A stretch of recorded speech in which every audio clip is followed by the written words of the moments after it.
empezar la entrevista vamos a empezar con el tema de cuál es la importancia de la exportación del Perú. La mayor importancia es que genera divisas, Sí. por un lado, para el país, y por otro, quizás para mí la más importante, es que genera mucha mano de obra,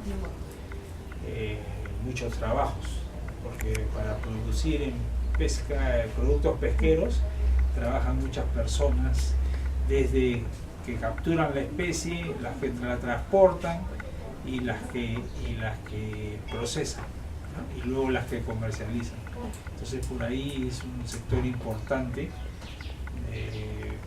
para conseguir trabajo a muchas personas. ¿Hubo periodos en donde la pesca sufrió una decadencia o cuál fue el motivo? Lo que pasa es que la pesquería en el Perú empezó a desarrollar en 1950, pero casi todo lo que se pescaba se destinaba para producir aceite y harina de pescado. Entonces hubo tal ambición que se pescó y se sobrepescó hasta el año 70, 71, 72. Entonces de ahí vino también el fenómeno del Niño. Se le echó la culpa al fenómeno del Niño, pero en realidad fue la sobrepesca la que causó la casi disminución drástica de la biomasa de anchoveta. Y de ahí vinieron como más o menos 15 años difíciles para la anchoveta, hasta que volvió la anchoveta a fines de los 80, 88, 89. Y de ahí nuevamente la anchoveta se ha ido para arriba, ¿no? O sea, esto está ahora mucho más controlada y todo. Pero debido a esa escasez de anchoveta comenzó a incrementarse las capturas de otras especies para el consumo humano directo. Entonces ahí es donde ha comenzado a crecer la pesquería en otras especies. Al principio se vendía entera, filetes, ahora ya se hacen productos con mayor valor agregado, ya sea en pedazos, trozos, y por suerte desde hace más o menos 15 años, un poco menos, sí, más o menos 10 años ha comenzado a aparecer en cantidades abundantes el calamar gigante o pota. Entonces que se está capturando entre 300.000 y 500.000 toneladas al año.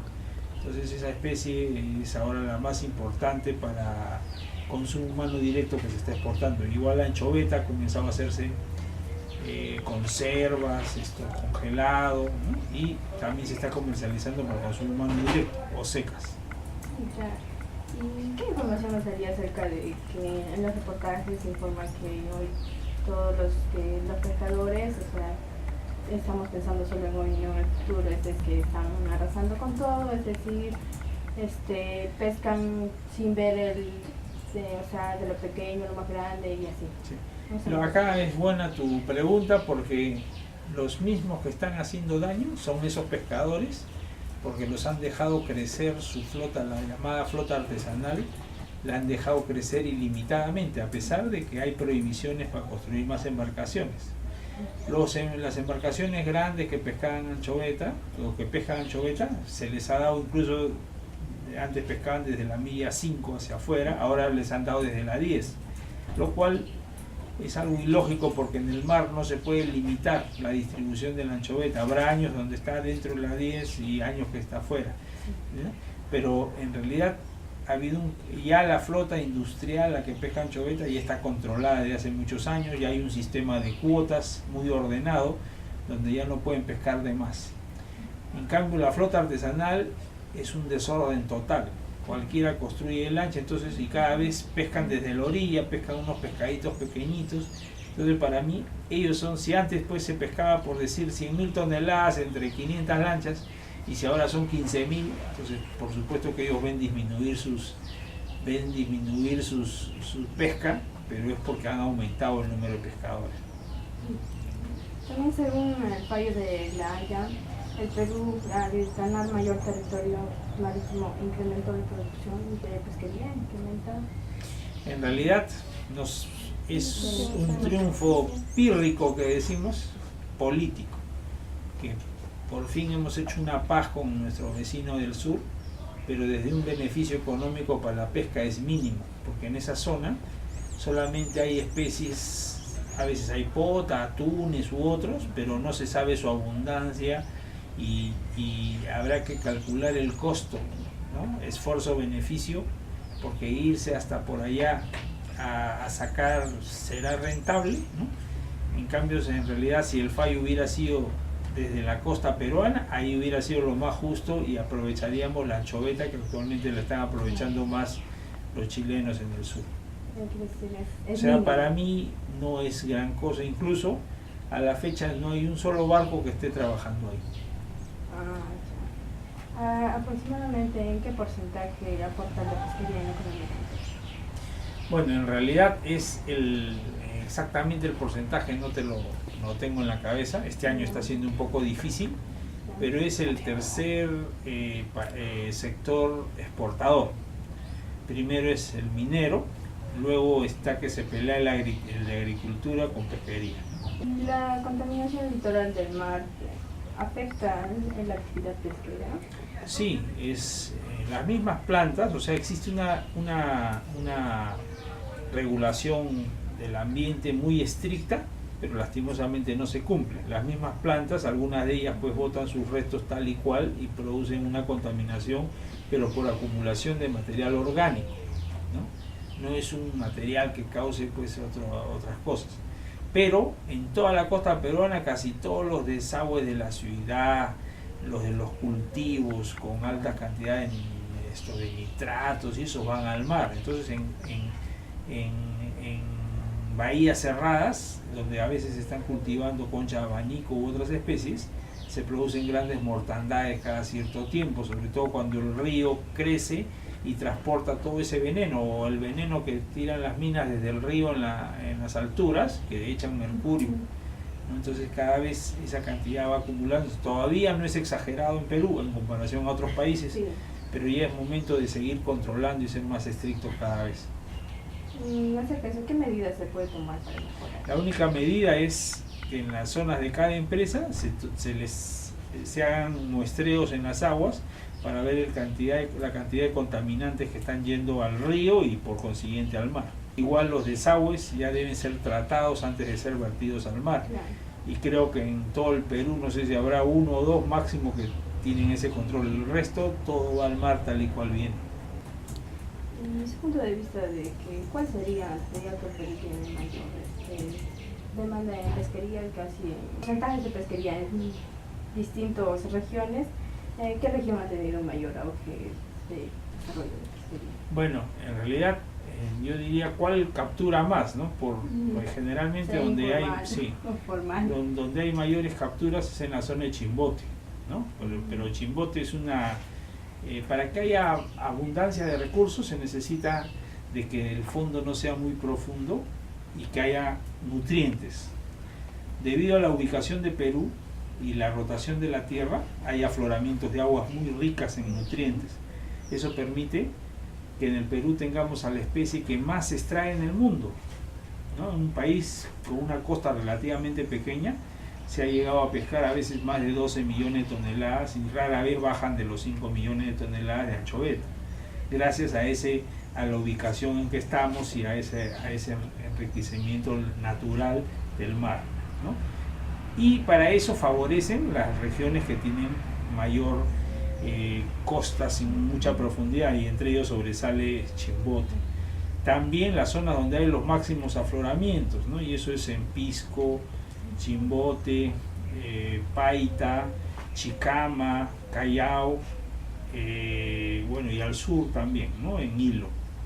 Ahí hay aguas muy ricas que siempre están aflorando a la superficie y permiten que haya mayor alimento y mayor cantidad de anchoveta.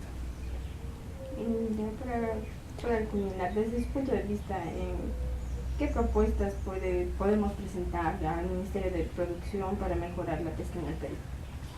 Bueno, uno, que anulen ciertos reglamentos que han salido en estos años, como por ejemplo esa prohibición de la milla 5 a la 10, ¿no? que prohíban pescar desde la milla 5. En el mar no hay esas fronteras naturales. No es lo mismo pues cultivar alguna planta o criar pollos o criar reses, donde tú controlas el área y les das de comida y todo. No, en el mar no se sabe. Entonces la legislación tiene que ser muy ágil y cambiar de acuerdo a cómo van cambiando las condiciones y cómo cambian en forma natural la biomasa de las diferentes especies, ¿ya? Entonces yo anularía eso algunos. Luego se ha dejado, se dejó crecer o se dejó que se pongan plantas de harina residual, que era para, se suponía que en la zona de Talara y por Piura había demasiado captura de pota y los restos no se sabía qué hacer, entonces para eso se hicieron. Pero se cometió el error de hacer plantas en Chimbote, en otros sitios, cuando ya hay numerosas plantas de harina ahí. Entonces, y estas plantas en un principio es prohibido que vaya el pescado entero ahí. Sin embargo, ellos por lo bajo hacían que vaya el pescado entero y ya no eran plantas de residuos, ¿no? O plantas se le llama, tiene otro nombre, hay dos tipos, de residuos y de reaprovechamiento. O sea, reaprovechamiento es para aprovechar lo poco que queda, y residuos son de los restaurantes, todos. Entonces se crearon con ese nombre y al final han hecho trampa. Ahora ya hay un control más estricto, pero todavía no es el idóneo. Entonces todo el mundo busca hacer harina cuando el pescado es lo ideal hacer y dedicarlo al consumo humano directo. Entonces, a los que cuando se salió la ley era bonito porque decía, esta planta solo va a procesar esto, pero a la hora de la verdad no es así. Entonces lo único que es que se haga cumplir o que se cierre, ¿no? Y así como eso, incentivar la acuicultura, pero con beneficios. Por ejemplo, ya nos han dado beneficios tributarios al que haga acuicultura, y la acuicultura es un negocio, no es tan sencillo, porque es inversión y no es tan rápido como se recupera. Entonces eso principalmente, y luego desarrollar pues la acuicultura en la sierra y en la selva, ¿no? Pero en una manera mucho más industrial, más grande, ¿no? Que hay criaderos de trucha que te sacan un poquito, 5 toneladas, deberían hacerse cientos o miles de toneladas, tilapia, paiche, peces de la selva. Entonces hacia ahí debería orientarse. ¿Usted como director de la Facultad de Pesquería? No soy doctor, soy esto, pero he sido decano 2 veces. Ya has tenido esa experiencia, y ahora ¿qué estrategias están manejando para mejorar la pesquería? Bueno, justo ahorita con la señorita Gandhi Rosales estamos tratando de solucionar los problemas del Perú de la anchoveta, de lo que ahorita ha habido un crucero que dicen que hay 1.500.000 toneladas, menos de 1.500.000 toneladas de biomasa de anchoveta, cuando hace 6 meses hubo más de 10. Entonces hay errores ahí, estamos tratando de analizar. Igual con la merluza sucedió, ¿no? La merluza hace 2 años hubo hasta muertes en Paita porque les dieron una cuota diciendo que la merluza ya estaba en su peor estado, y nosotros estábamos estudiándola y vimos que no. Entonces nos enfrentamos al gobierno, somos personas no gratas para el gobierno, pero logramos nuestro objetivo, que se mejoren las cuotas, y actualmente pues se ha dado una cuota de casi 50.000 toneladas de merluza, que aún es conservadora para la cantidad que hay. Entonces nosotros vemos no irnos a extremos, porque generalmente la enseñanza de ustedes, la juventud y todos, los hacen demasiado conservadores, protectores, ¿no? Y yo a veces, por decirles un ejemplo que a veces suena feo, dicen los delfines no hay que tocarlos. Está bien, pero esos delfines comen miles o millones de toneladas de anchoveta. O sea, los delfines no los tocamos, pero esa anchoveta, si nosotros la secáramos como comían nuestros incas antiguamente y la diéramos a los pueblos más pobres del Perú, donde no hay alimentos proteicos en cantidad, y donde se mueren mucha gente, muchos niñitos recién nacidos, ¿no? O a los pocos años, en lugar de que se mueran esos niños, yo prefiero que se mueran unos cuantos delfines u otras especies que son predadoras. Entonces tiene que pensar en la parte humana, no solamente decir, no, hay gente que quiere dejar que el Perú sea un acuario gigante y que nadie lo toque.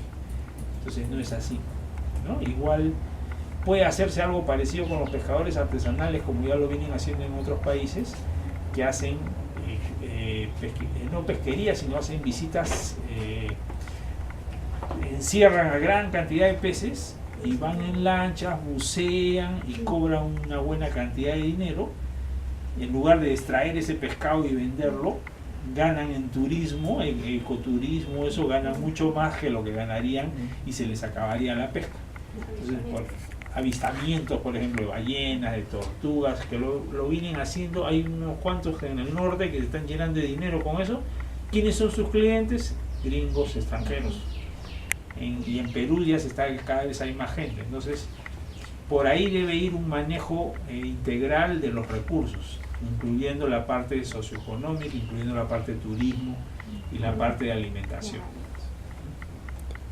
Muchas gracias por la información y pues es todo.